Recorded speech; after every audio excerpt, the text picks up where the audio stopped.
So a few weeks ago, a contractor had a go at me on site over some bloody cogged bars and board piers. He was full on screaming at me, and I'll tell you the whole story later in this video. But long story short, the design was fine, but what went wrong was something much smaller than that. Most of the lessons that actually matter are much simpler than that. And the earlier you learn them, the more they change how you design. So in this video, I want to show you a few lessons I think every structural engineer should learn as early as possible, not just to design better, but to think better. So the first lesson that we're going to talk about is never trust without checking. You know which jobs scare me the most? They're not the complicated ones. They're usually the small renovations, the slab openings, the standard details that we use a lot.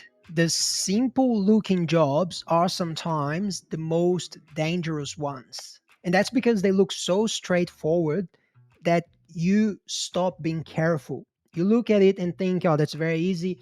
But easy things still deserve checking. And that's why I think every structural engineer should get into the habit of doing some simple checks outside of the software. So, for example, one simple check that I do on almost every job is checking the tributary area on each column. Do a quick manual load takedown and compare that reaction against the model before I design the footings, for example. It takes a few minutes and it tells you straight away if the model is giving you something strange. Even a rough hand check, even a quick statics check, if it's a continuous beam, you get the tributary area, and then you know that the middle support takes 25% more load that the end supports, and then you just multiply that by 1.25. Even just stopping and asking, does this number feel in the right ballpark? And that's because the structural engineer's job, it's not to trust. The engineer's job is to check. And you're not going to check because you're paranoid. You're going to check because that's literally the job. You're literally paid to check things and make sure they're safe. So you're paid to question the model, to question the assumptions, to question the results. Anyone can model a structure in a software. You can train a monkey to go and model things on a software, but it takes a structural engineer to actually question whether the result makes physical sense. Now, the second lesson is simple and buildable usually wins. One thing you start noticing with experience is that the best concept is often not the cleverest one. It's usually the simplest one that does the job properly. Now, simple does not mean lazy and it does not mean oversimplified. It just means the structure makes sense, the load path is clear, and the thing is actually practical to build. And the reason I say that it's because on paper, almost anything works. You can make a lot of things work in analysis. You can move forces around, make assumptions, and come up with something that looks smart on the screen. But then work starts on site and you start questioning if this actually can be built properly, safely, and without creating a mess. That's why many times one extra column is better than a dangerous transfers lab. And I'm not saying transfers labs are always wrong. A lot of times you have a car park and you have to have transfers labs. They are part of our day-to-day design, don't get me wrong, but sometimes we complicate a structure too much just to protect a layout that was never worth protecting that hard. I hope that makes sense. I mean, the layout should have been much simpler, and that's part of the concept design that we're going to talk about that in a minute. And then the same goes for redundancy. And by redundancy, I just mean giving the structure another way to carry the load if one element does not do exactly what you expected. In a lot of cases, that's often better than designing something that only works beautifully as long as every assumption behaves perfectly. I can think about many examples, but a simple one is just with foundations, right? If you have a heavy point load, instead of relying on a single isolated pile, you might want to add more piles, like a pile group, or maybe do a pile draft. And I like to mention foundations when I talk about this topic because they're a very expensive problem to fix. You don't want to mess with foundations. That's what I mean. Now, the third lesson is rushed work sends mistakes to site. This is one of the hardest parts of real engineering work. There's almost always pressure to send drawings, pressure to reply quickly, pressure to get things out because someone on site is waiting, or the architect is waiting, or the client wants an answer right now. And to be fair, this is just how a lot of projects work. The client engages the architect, they develop the concept, time passes, sometimes years, and by the time the structural engineer gets engaged, we are already close to the end of the deadline. So a lot of the time we are working under pressure from the start. And that's when we start rushing things. And look, speed matters. I'm not saying you should be slow for the sake of it, but there's a point where rushing stops being efficient and it starts becoming a risk. Because when you rush your drawings, what you're really doing is accepting that some mistakes might go out. Maybe not huge mistakes, maybe just a missing note or a wrong level, something you forgot to check, a detail that wasn't thought out through properly. But that is the problem.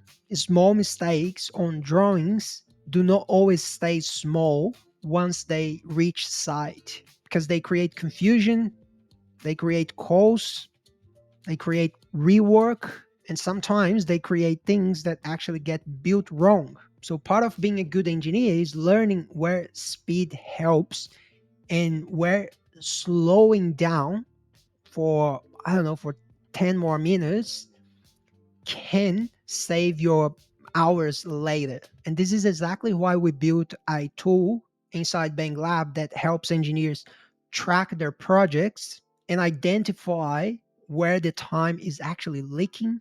Because once you see where your time is going, you can improve it. And what I noticed is that a lot of engineering mistakes do not come from not knowing enough, they come from sending something out before it was ready. So, yes, be efficient, but do not confuse speed with quality. So, let me tell you a story, the cogged bar story from the start of this video.